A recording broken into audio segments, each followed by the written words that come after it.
ఈ మీనరాశి వారికి బుధవారం రోజున తృతీయములో రవి సంచరిస్తున్నాడు.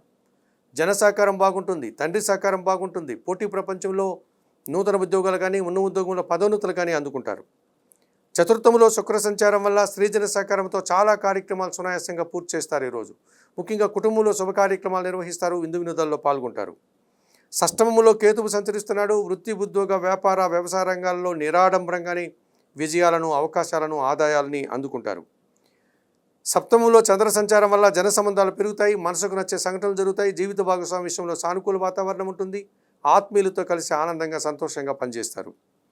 వ్యయములో రాహు సంచరించడం వల్ల దుబారా ఖర్చులు, దుబారా ఆలోచనలు, విదేశీ వ్యవహారాలు ప్రతికూలంగా ఉన్నాయి.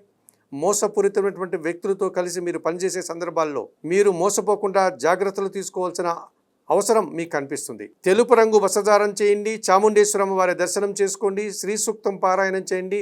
ఎర్రటి పండును వయోవృద్ధులకు దానం చేయడం వల్ల మరింతగా మంచి ఫలితాలను పొందగలుగుతారు.